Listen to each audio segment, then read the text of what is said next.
Escobar, independent journalist and geopolitical analyst, is here with me to analyze the latest developments, and let's get right to them. So, yesterday, Pepe, the UAE Defense Ministry announced that there were two ballistic missiles that had been fired toward them. One fell outside, and the second fell inside of their territorial waters. They said they're on high alert for any further threats, and here is the official documentation of what the ministry said. Now, Iran has refuted this. They've said that they didn't actually fire any missiles on the UAE and that it had a Zionist tinge to it in terms of a false flag.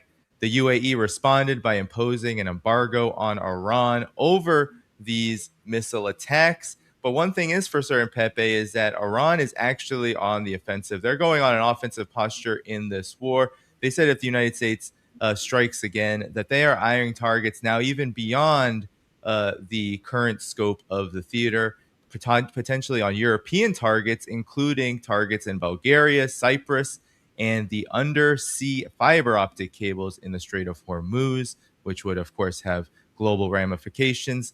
Now, the Pentagon is seemingly on the run. It has announced to also the Washington Post that CENTCOM may be moving its troops in bases, or at least the infrastructure in the bases, out of there after Iranian strikes essentially destroyed all of them. Now, Pepe, I know you have a new column out talking about Iran's offensive posture, as well as what has led to what is now the death of the Memorandum of Understanding, as it has expired and led to all of these developments. So, Pepe, to you, what exactly is going on right now? Wow. How many hours do I have? Jeez. It's this look, it's going to be very hard to put it in a condensed form. Okay, let's try a bit by bit. Let's start with this UAE thing. It is a false flag. When the Iranians do something, they actually advertise it. They have images. It's obviously a false flag. Okay, who's profiting from it? Obviously, the Americans. This is directly coordinated to that ghastly Scott Bessent's new campaign to strangle Iran economically and financially. So it's perfect because scenario number one, which is the most plausible scenario, the Treasury Department and the White House pressure the UAE directly, MBZ and his cronies. Look, you have to do something against Iran. Cut off everything: trade, commerce, financial transactions, etc. Why? Essentially because the number two trade partner and financial partner of Iran, right behind China, is the UAE. There's a lot of Iranian money in the UAE: legal, illegal, back channel, underground, you name it. The numbers are staggering. I heard all sorts of numbers for the past 20 something years, everything from tens of millions of dollars to hundreds of millions of dollars. Billions, I'm sorry, billions. If you take the shuttle or the different kinds of shuttle between Tehran and Dubai, which is less than an hour and a half, you see this in front of you. Businessmen from both sides doing business all the time. And of course, the upper middle class and the wealthy in Iran, they all have interests, companies, you name it, in especially Dubai. Also Abu Dhabi, but especially Dubai. So if you cut off trade and finance between the UAE and Iran, yes, it's a big, big shock, but it's not such a big deal because Iran and a lot of these people, they can relocate their businesses to other GCC nations or to Asia. Example: Singapore, Malaysia, Hong Kong, not a problem. So Dubai is only one among many options. Number two, this false flag simultaneously with Bessent's new strategy, so called, fits the bill perfectly. So, yes, and considering that, once again, when something like that happens. The IRGC says, "Look, we sent a missile so and so, another missile so and so, nothing, no word." So it is a false flag. Well, this is part of the empire's new groove because they are desperate. And it's something that I alluded to in my last column, and something that we have been discussing with Larry in the Transition Protocol channel. We are part of this project. It directly links to the Americans or the White House specifically trying to get an indirect or semi direct channel to talk to the Iranians, a back channel, semi underground. And they tried two different plans. The first, and both of them, by the way, was straight up to all of you, our audience. Major disaster on both counts, which increases their frustration. The first one was via Asim Munir, Pakistan's field marshal. As you all know, he has Trump on speed dial and vice versa.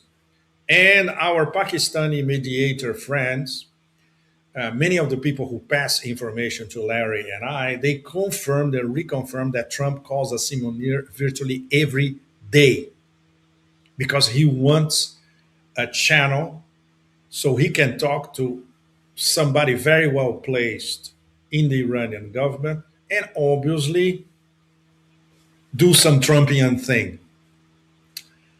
And in this case, it was basically from the beginning to install divide and rule. So Trump asked Munir to talk directly to Ahmad Vahidi, the head of the IRGC. And obviously, Munir and Vahidi, they have a very good relationship for, we can even say decades. It's not only years. They know each other very well. And they talk, of course, they talk military matters. And basically, Trump's idea was to try to seduce Vahidi directly, play divide and rule, play a Venezuela on Vahidi, essentially. And obviously, Vahidi, when he learned about that, he said a straightforward no to Asim Munir. And Asim Munir told the White House, look, I got a major, major no on that. And we, as mediators, we cannot do this. We, Pakistan, we are mediating between you and the Iranians, but we cannot use, you cannot use us to try to destabilize the Iranian government at the top. So this was plan number one. Plan number two was even more far-fetched, was the Iraqi Kurdistan channel. This channel already existed. And that's very, very interesting because the Americans basically they tried a new version of the same channel. This channel was established last May, only 3 months ago, by Tulsi Gabbard. Tulsi got an authorization from Trump and Vance to try to build an alternative channel to talk to the IRGC, and they chose Iraqi Kurdistan. Neshirvan Barzani is the president of Iraqi Kurdistan. Okay, Barzani clan. I'm sure all of you know that there's no Iraqi Kurdistan. There's the Barzani clan, and they own everything in Iraqi Kurdistan. This is how it works. It's a nest of vipers, and it's infested with CIA, Mossad, MI6. It's absolutely if you go to Erbil, it's one of the most disgusting places on earth, really. Anyway, and this even before shock and awe, much more, of course, after shock and awe, 2003. Anyway, this channel already existed and it was there. It was dormant. It was not working. It was on, coma or whatever. So the Americans this time they resurrected this channel, but it was not through Neshirvan Barzani. It was through the prime minister of Iraqi Kurdistan, also Barzani. And obviously it didn't work because once again the message was the same. It was relayed to Vahidi, and Vahidi's answer once again said absolutely no way. And we're not interested in talking to Americans, whoever that may be, including the President of the United States. So the Americans had two failures in a row trying to set up a channel directly with the IRGC to basically instill divide and rule. It could be anything: a seducing operation, a PR operation, bribes, lots of cash, suitcases full of cash, the usual, what they usually do, what they did everywhere: Syria, Venezuela, Libya, everywhere. Anyway, didn't work. And it's not by accident that why this twin approach to play divide and rule at the top of the Iranian government, and on top of it with the wrong guy, because the guy who actually decides military policy is Mohsen Rezai. It's not Ahmad Bahidi. Bahidi is the head of the RGC, but the guy on top of everything, directly appointed by the Supreme Leader Moshtaba himself, is Mohsen Rezai, Secretary of the Supreme National Security Council and personal representative of the leader, and of course overseeing everything in military terms. So obviously another American failure. Why this is so important as we stand at the moment? Because it coincides with the discussions or the play acting, or frankly the dementia inbuilt in discussing a nuclear attack or a tactical nuclear attack against Iran, confirmed by different sources, including a long post on X by Marjorie.